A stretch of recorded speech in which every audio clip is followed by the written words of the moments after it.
안녕하세요. 김유라입니다. 오늘은 스케일이란 책 가지고 왔어요. 많은 분들이 스케일이 크다, 스케일이 작다 이런 말을 많이 합니다. 그리고 스케일을 어떻게 하면 키울 수 있을까? 이런 생각도 많이 해요. 저는 개인적으로 자기계발서, 책 이런 걸 읽는 게 스케일을 키우는데 큰 도움이 된다고 생각합니다. 스케일을 다르게 말하면 꿈이 크다. 뭐 어떻게 보면 꿈이 야무지다. 꿈이 야무지다는 약간 이제 비꼬는 것 같은데 사실 꿈은 야무지게 꿔야 좋겠죠. 그래서 오늘은 스케일과 함께 스케일 키우는 어떤 의식에 대해서 함께 이야기 나눠볼까 합니다. 제가 좋아하는 김평환 작가님 책이에요. 제가 아이를 키우면서 집에 가만히 앉아서 큰 꿈을 꿀 수 있었던 이유는 이런 책들을 많이 읽었기 때문입니다. 함께 읽어볼게요. 우리가 큰 인생을 살려면 생각과 마음의 스케일이 커야 하며 행동의 스케일이 크지 않으면 큰일을 이룰 수 없다. 바로 이것이 큰 물이 없으면 큰 배를 띄울 힘이 없고 큰 바람이 없으면 큰 날개를 펼칠 수가 없다라는 장자의 가르침이다. 그래서 우리가 큰 물, 큰 바람이 막 너무 힘들어. 내 삶에 이렇게 힘든 일이 닥치지 않는데 나를 크게 하려고 그런 일들이 실제 오기도 합니다. 또 장자는 이렇게 말해요. 가까운 교회에 가는 사람은 새끼 밥만 먹고 다녀와도 배는 여전히 부를 것이다. 백리길을 가는 사람은 전날 밤에 양식을 찌어 준비한다. 천리길을 가는 사람은 석 달 동안 먹을 양식을 모아둬야 한다. 2마리 벌레가 그것을 또한 어찌 알겠는가. 자, 꿈이 작고요. 막 오늘 하루만 보는 사람은 이렇게 준비성이 없어요. 그래서 우리가 뭔가 꿈을 꾸고 큰 것을 기다리는 사람들은 이렇게 장기적인 계획을 세운다는 거죠. 이거는 우리가 선택할 수 있다라고 책에서 강조합니다. 에베레스트를 등정할 때 베이스 캠프에 대한 이야기가 있어요. 이거는 뭐냐면 베이스 캠프를 되게 높여놨더니 더 성공한 사람이 많았어요. 원래 에베레스트 베이스 캠프가 고도 2,000에서 3,000m마다 하나씩 이렇게 있었대요. 근데 어느 날 어느 팀이 상식을 깨고 에베레스트 중간에 5,000m에 베이스 캠프를 만들었어요. 근데 여러분 심리적으로 높이 8,850m 산 중에서 5,000m니까 중간 훨씬 넘는 곳에 그 베이스 캠프라니 거기 올라가면 어떤 느낌 들겠어요? 거의 다 왔다. 조금만 가면 되겠다. 이런 느낌은 들죠. 근데 2,000m, 3,000m에 간 사람은 아직 가려면 멀은 거예요. 자, 그래서 그렇게 성공한 팀을 지켜보고 그 이후에는 다른 팀은 다 따라가지고 고도 5,000m에다가 베이스 캠프를 설치하고 나서 그 이후에 2004년도에는 330명이 무려 에베레스트 등정에 성공했다고 합니다. 만약에 옛날처럼 베이스 캠프를 낮은 곳에 설치했다면 몇 명이나 성공할 수 있었을까요? 자, 그럼 예전 사람들은 왜 베이스 캠프를 낮은 지점에 설치했을까? 자, 이 질문에 대한 그들의 답변이 한결같았대요. 남들도 다 그렇게 하니까요. 그렇게도 아무 문제 없으니까요. 가장 안전하고 물자 보급도 쉬웠으니까요. 하지만 목표 달성에는 그게 도움이 되지 않았던 거죠. 자, 우리가 더 높은 곳에 베이스 캠프를 설치해야 하는 이유는 그것이 차별화의 출발점이기 때문이다. 베이스 캠프를 남과 같은 지점에 설치한다는 것은 결국 남과 똑같은 인생을 살겠다는 것과 같다. 남과 똑같아지면 무명의 수많은 사람 중 하나가 되고 아무에게서도 주목받지 못하고 언제든지 대체되는 존재로 살아가게 된다. 남이 뭐 그렇게 한다고 따라할 필요가 없는 거예요. 자기가 말을 하거나 생각할 때는 이렇게 합니다. 나는 최고다. 나는 최고의 선수다. 만약에 나는 세계 최고가 되고 싶다라고 말을 한다면 나는 세계 최고가 아니다라는 부정적인 의미가 들어있어요. 뭐가 되고 싶어란 얘기는 아니란 얘기야. 예뻐지고 싶어 이 말은 예쁘지 않다는 얘기죠. 그래서 머릿속에 뇌와 온몸의 세포가 강력한 무의식에서 나는 세계 최고가 아니다라고 얘기해요. 그래서 말이 씨가 된다는 말에 나는 최고다, 난 예쁘다, 이렇게 선언을 하는 게 되게 중요하겠죠. 자신에게 스스로 높은 가치를 귀착시켜 기대치를 높이면 그에 걸맞는 사람이 되고, 반면 기대치를 낮추면 그에 비례하는 사람이 되는 현상을 정의한 심리학 용어가 자기 규정 효과라고 합니다. 여기에는 나는 매력적인 사람이다 라고 말을 하면 그렇게 내가 기대에 맞는 사람이 돼요. 자, 그래서 제가 우리 구독자분들께 뭐라고 부릅니까? 공주님, 왕자님. 자, 우리가 공주님, 왕자님 소리를 들으면 그거에 맞는, 기대치에 맞는 행동과 언어를 선택하게 돼요. 그래서 우리가 쓰는 언어가 고급스럽고 우리가 하는 대화가 수준이 이제 높게 되는 거죠. 예. 이상한 얘기하면서 시간을 때우지 않아요. 그래서 이게 자기 규정 효과예요. 여러분도 스스로가 나는 공주다. 우아하게 책 보고 좋은 생각하면서 이렇게 하면 점점 삶이 풍요로워지는 거죠. 우리 뇌의 특성 중 하나는 주어를 잘 구분하지 못한다는 거래요. 그래서 상대방에게 당신은 천재입니다. 당신은 참 착하군요. 참 훌륭합니다. 라고 했을 때 의식적으로 그 말의 주어가 상대방이란 사실을 알지만 주어를 잘 구분하지 못하는 우리의 뇌는 천재입니다. 착하군요. 참 훌륭합니다. 라는 거 수로만 인식하고 그에 따른 반응을 보인대요. 자, 만약에 상대에게 너는 바보다 라고 욕을 한다면 우리의 뇌에게는 나는 바보다 라고 인식하는 것 같습니다. 그래서 가만히 보면 남을 막 욕하고 다니는 사람도 있어요. 맨날 막 남 흉 잡고. 그 사람 인생이 좋지가 않아요. 한번 보세요. 그래서 남을 험담할 필요가 없는 거야. 나한테 욕하는 거랑 똑같은 거예요. 우리 남편이 뭐 어쨌어요. 내 자식 때문에 내가 힘들어요. 이런 말 하고 다니는 사람은 자식과 남편이 문제가 아니라 그 사람 인생이 힘들 수 있어요. 그래서 의식적으로 이걸 딱 끊어야 돼요. 끊으면 인생이 달라질 수 있죠. 자, 어떤 사람은요. 친구끼리인데 옛날에 똑같았는데 한 10년 후에 너무 달라진 거예요. 한 명은 부자가 되었고 한 명은 빈자가 되었어요. 그래서 부자는 왜 부자 친구가 됐는지 봤더니 부자가 되기 위해서 부자처럼 생각하고 부자처럼 행동하고 부자처럼 말을 하기 시작했대요. 그래서 비싼 호텔과 비싼 식당도 가보고 일부러 휴가를 내서 외국도 한번 갔다 오고 사람을 사귈 때 쓰는 돈도 아끼지 않았다. 별표. 여러분, 지금 이 사람이 명품백을 사거나 뭐 비싼 마사지를 받으러 다닌 게 아니에요. 사람을 사귀기 위해서 비싼 호텔, 비싼 식당에 가서 식사를 한 거였고 자신에게 유익한 강의나 세미나가 있으면 주저없이 돈을 투자했대요. 그렇게 몇 년 살다 보니까 이전과는 전혀 다른 직종에서 일하면서 경제적으로 남부럽지 않은 부자가 되었다. 근데 똑같은 사람 만나고 옛날 친구 만나고 회사 동료만 만나면 그 여러분 유유상종 끼리끼리를 벗어나기가 힘들어요. 예전에는요. 그 친구가 언제나 가난을 얘기하고 가난을 예상하고 가난을 두려워하고 가난을 확신했대요. 아유 이렇게 뭐 돈 모아봐야 집 못 사. 야 우리 월급으로 뭐를 해. 먹고 살기도 힘들어. 이렇게 하면 정말 힘들게 살고 집을 못 사요. 하지만 이제 그는 성공을 얘기하고 성공을 상상하고 성공을 예상하고 성공을 믿고 성공에 대비하고 있어요. 멋지다. 생각을 바꾸니까 완전히 현실이 달라지는 거죠. 우리의 현실은 뭐가 만든다? 내 생각이 만든다. 내가 결정한다. 우리 개인의 능력 차이는요. 5배를 넘지 못한대요. 어떤 사람이 5배를 달리기를 더 잘하고 어떤 사람 요리를 5배를 더 잘하고 힘들죠. 그런 거.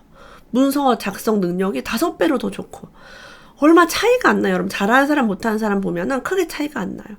하지만 생각의 차이는 100배, 1000배를 쉽게 넘는다. 능력은 여러분 1등이나 꼴찌나 크게 차이가 안 나는데 이 생각의 차이가 어마어마하다는 거죠. 이 차이가 바로 연봉 3천만 원과 3억, 30억의 차이로 드러난다. 연봉 차이는 여러분 능력 차이가 아니다. 인정하시겠어요? 돈 많이 버는 사람들이 다 서울대 나오고 다 공부 잘하고 1등이에요? 그거 아니잖아요. 그런 사람들은 생각이 달라요. 창업하신 뭐 스타트업 기업들, 대기업 회장 이런 분들은 생각이 달라서 부자가 된 거지 남들보다 능력이 뛰어나게 된 게 아닙니다. 그러니까 능력이 많은 사람들은 시기 질투하죠. 저 사람 뭐 학벌도 없는데 저 사람 옛날에 별것도 아니었는데 부자 됐다고 시기하는데 그거랑 아무 상관이 없어요. 그래서 우리가 생각을 키우기 위해서 이 책 제목이 스케일이잖아요. 스케일을 키우라 이거예요. 이게 전부다. 어떤 사람은 이렇게 말했대요. 눈 앞만 보기 때문에 멀미를 느끼는 것이다. 몇백 킬로미터를 보라. 그곳은 잔잔한 물결처럼 평온하다. 여러분, 바다가 내 눈앞에는 물이 일렁이지만 저 멀리를 보면 아무렇지도 않아요. 나는 그런 곳에 서서 오늘을 지켜보고 사업을 하고 있기에 전혀 걱정하지 않는다. 일본 최고의 갑부 손정의 소프트뱅크 회장이 한 말이래요. 그러니까 이렇게 크게 큰일 하시는 분들은 멀리 내다보고 천천히 생각하는 거예요. 조급하지 않고. 옛날에 사람들은요, 인간이 음속보다 빨리 비행하는 것은 불가능하다고 믿었어요. 자, 음속이 뭐예요? 아 할 때 이 말이 나가는 속도죠. 여기서 말하면 저쪽에서 듣는 속도. 자, 간단하게 얘기하면 번개, 천둥이 우르릉 꽝꽝 쳤을 때 하늘이 번쩍해요. 빛은 엄청 빨리 오죠. 눈으로 번쩍 보고 나서 소리가 나중에 오죠. 우르릉 꽝꽝. 이게 뭐냐면 음속이 그만큼 빛의 속도보다 느려요. 근데 어쨌든 말의 속도가 굉장히 빠르죠. 아 했을 때 들리는 속도. 1947년 10월 14일에 미국 조종사 척 예거라는 사람이 전투기 벨 X-1을 타고 음속의 한계를 넘었대요. 음속 이상으로 달리는 전투기를 만든 거죠. 사람들은 우주여행이 공상과학 소설에 나오는 거야. 환상이야. 우주를 어떻게 여행해? 억만장자 데니스 티토는 2001년 최초의 우주 관광객이 되었어요. 우리나라 김소연 박사도 갔다 왔잖아요, 우주. 지금도 여러분 우주 민간 항공사에서 패키지로 이제 갈 수 있는 상품이 나와 있어요. 제가 한 20억인가? 지금 좀 비싸. 너무 비싸서 좀 기다리려고요. 한 떨어질 때까지. 20억이 2천만 원으로 떨어질 때까지 기다리려고 합니다. 2천만 원 모아놓고 이제 있어야겠죠. 이렇게 인간의 상상력을 과소평가하면 안 돼요. 우리가 옛날에 영화를 봤던 게 이제 다 현실에 펼쳐집니다. 레디 플레이어 원처럼 가상현실에 이렇게 곡을 쓰고서 이 안에 뭐라고 하지 그거를? 까먹었다. 하여튼 그런 것도 이제 다 지금 이미 되고 있죠. 그래요. 좋은 아이디어는 뜻밖에도 아주 단순하고 남이 발견하고 나면 너무 명백하대요. 그러니까 사실은 아이디어가 우리가 좋은 거 다 어렵지가 않아. 남들 하고 보면 저거 별거 아닌데 저 사람 저걸 큰돈 벌었네? 이런 느낌이 많이 들죠. 애플은요, 비행기 안에서 작동한 노트북을 개발하는데 엄청난 비용과 노력을 기울였대요. 그러나 정작 노트북이 개발되자 노트북은 비행기 안에서 사용이 제한되었고 오히려 일상의 모든 환경에서 언제 어디서나 사용하는 기기가 되었다. 자, 우리가 뭔가를 할 때 미래는 우리가 예상하는 것과는 다르게 전개된다라고 얘기합니다. 원래 노트북은 이동하는 사업가를 위해서 타겟을 했대요. 왜냐면 부자들이 노트북을 많이 쓰고 막 사업하시고 바쁜 사람들을 위해 했지만 지금 다 쓰는 거죠, 누구나. 드론은 전쟁을 하기 위해서 군사 장비로 개발했지만 지금 개인이 많이 쓰고 있죠. 택배도 이제 할 거고. 휴대전화, CDMA, 암호 기술화 이런 것도 군대에서 보안을 위해 만들었지만 우리 개인 전화에 다 보안을 하는데 쓰고 있죠. 이렇게 예상과 다른 결과가 나온다는 거예요. 경험론의 선구자 프랜시스 베이컨은요. 누구도 해낸 적이 없는 성취란 누구도 시도한 적 없는 방법을 통해서만 가능하다 라고 말했어요. 그래서 무언가 시작할 때 누구도 해낸 적이 없는 성취와 누구도 시도한 적 없는 게 뭐가 있을까? 제가 유튜브를 처음 할 때 너무 유튜브 기존에 하는 사람 많으니까 나는 뭘 좀 특별하게 할 수 있을까? 근데 제가 특별한 게 없는 거예요. 예쁜 거 말고 내가 말하고 빵 터진다. 네, 예쁜 거 말고 특별한 게 없어. 예쁜 사람 많잖아요. 그래서 뭐 할까 하다가 매일 업로드를 하고 매일 라이브를 해야겠다라고 결심을 하게 돼요. 왜냐면 누구도 해낸 적이 없는 것 같아. 유튜브 채널에서 매일 업로드와 매일 라이브를 하는 사람이 뭐 거의 드물죠. 그래가지고 이걸 선택을 했어요.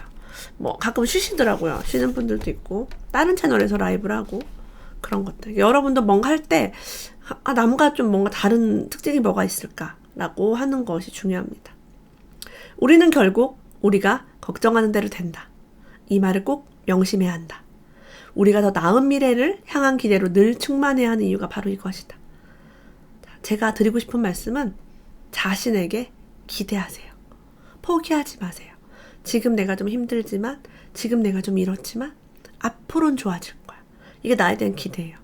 나는 책을 요즘 많이 읽고 있으면 생각이 막 너무 커지고 있어. 나 앞으로 진짜 잘 될 거야. 난 잘 될 사람이야. 이렇게 기대에 충만하면 정말 잘 돼요. 근데 에휴, 난 끝났어. 경제도 어렵고 나는 뭐 능력도 없고 나는 학벌이 안 좋으니까 나는 뭐 애기 키우느라고 바쁘니까 이렇게 나에 대해서 걱정하고 낙담하면 그대로 돼요. 말이 씨가 된다. 생각이 씨가 된다. 좋은 생각을 가질 수 있는 가장 큰 방법은요. 가족과 대화하는 게 아니에요. 가족과 내 친구는 나에게 불안감을 심어줄 수 있고 자기가 걱정하는 걸 전달할 수 있어요. 그래서 좋은 책, 그다음에 의식이 높은 사람, 성공한 사람들의 이야기를 들으면서 이걸 받는 게 중요합니다. 손자병법에는요. 전승불복이란 말이 있대요. 이건 영원한 승리 없다. 전쟁이나 비즈니스에서 한 번 거둔 승리는 절대 그대로 반복되지 않는다. 그래서 사업에 성공하셨던 분이 갑자기 실패한 이유가 이것 때문이에요. 이렇게 성공하고 저렇게 성공해서 자기는 확신하죠. 와, 이렇게 하면 무조건 성공한다. 이러고 한번 크게 스케일 크게 이제 빚 땡겨가지고 하다가 쫄딱 망해요. 왜? 그 방법으로 영원하게 할 수 없어요. 옛날에 6일 약국에 갑시다라는 분이 자기 약국을 마케팅하기 위해서 택시를 타고 택시 운전기사한테 6일 약국 갑시다 이 말을 맨날 했대요. 마산에서. 그러니까 마산에 6일 약국을 이거 유명한 약국이야? 막 이렇게 해가지고 잘 된 거죠. 근데 요즘 누가 그런 마케팅을 하지 않죠. 전단지를 돌려서 이제는 마케팅이 되지 않아요. 그러니까 방법이 완전 달라질 수밖에 없습니다. 고전을 통해서 이런 교훈을 얻을 수 있대요. 정의라는 사람은요. 인생의 불행으로 3가지를 지목했대요. 즉 어린 나이에 과거를 급제하는 것, 부모나 형제의 권세가 높은 것, 뛰어난 재주와 문장력이 그것이다. 어린 나이에 출세하고 부모나 형제가 유명하고 뛰어난 재주가 있으면 좋은 거 아니야? 라고 다들 생각할 거예요. 우리가 다 갖고 싶은 건데 이 사람이 이게 인생의 불행이래요. 자, 그 이유가 뭘까? 일찍 출세하면 교만해질 수 있고 여러분 그러니까 그런 거야. 어렸을 때부터 상해 받고 올림피아드 나가서 1등하고 막 서울대 가고 이러면 교만해질 수 있는 거야 사람이. 권세 있는 부모 형제를 만나면 스스로 성공하려고 노력하지 않게 되며 우리 부모가 좋은 회사가 있고 막 돈이 엄청 많아. 우리 형이 유명한 사람이야. 그러면 빌붙어서 그냥 적당하게 하려고 하죠.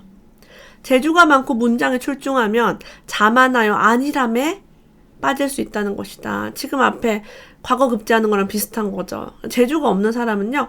내가 뭘 해야 될까? 내가 뭐 부족한 걸 채워야 될까라고 하는데 자만하지 않아요. 그래서 여러분들도 혹시 내가 좀 불행하다 하시는 분은 나는 이게 인생의 불행이구나. 너무 성공하고 주변에 엄마, 형제가 너무 좋은 거 실제 자수성가 하신 분들 보면 다 가진 게 별로 없습니다. 독일의 대문호 괴테는 이런 말을 했대요. 모든 것은 기다릴 줄 아는 사람에게 간다. 제가 재테크를 시작한 지 지금 9년 정도가 됐어요. 근데 저는 10년은 해야지. 10년은 해야 내가 어떤 성과가 나겠지라고 편하게 마음 먹었어요. 막 빨리 돈 벌어야지. 막 빨리 성공해야지가 아니라 10년은 하면 뭐가 되겠지. 그런 마음이 있었고 블로그를 제가 한 지가 6년이 됐어요. 근데 10년은 하면 뭐가 되겠지. 그것도. 유튜브도 마찬가지야. 시작한 지 1년도 안 됐는데 저는 시작할 때 10년 정도 하면 결과가 있겠지라고. 그래서 모든 것은 기다릴 줄 아는 사람. 왜 가는지 아세요, 여러분? 이렇게 10년씩 기다리는 사람이 없어요. 그런 사람은 없어요. 그래서 유튜브도 한 몇 달 하다가 때려쳐. 사람들이 안 보네. 블로그도 좀 하다가 반응이 없으니까 때려쳐. 그런데 오래 하는 사람이 승자예요. 그래서 그런 거 있죠. 나는 그냥 이걸 몇 년 동안 했어요. 이게 자체가 그냥 커리어가 될 수 있는 거예요. 저는 그렇게 생각해요. 저 개인적으로. 삶의 여유, 기쁨과 즐거움, 자유, 풍요로움이 없다면 그 인생은 노예 인생이래요. 그래서 막 자유가 없고 막 남이 구속하고 풍요롭지가 않고 기쁘지가 않으면 그게 노예라는 거예요. 그래서 그 중에 가장 중요한 요소가 자유다라고 얘기합니다. 자신의 인생을 자신이 주도하지 못한다면 그것이야말로 가장 비참한 노예의 삶이다. 그래서 우리가 원하는 성공이 뭘까? 행복이 뭘까에 대해서 한번 생각해 볼 수 있게 되었습니다. 자, 여러분은요, 여러분의 베이스 캠프를 어디다가 설치하실 건가요? 한번 종이에 적어서 내가 이런 일을 하고 싶은데 베이스 캠프, 그러니까 내가 여기까지 갈 동안 쉬지 않고 한번 해보겠다라고 다짐해보세요. 오늘 김병환 작가님의 스케일 같이 했습니다. 함께 해주셔서 감사합니다. 다음에 또 만나요.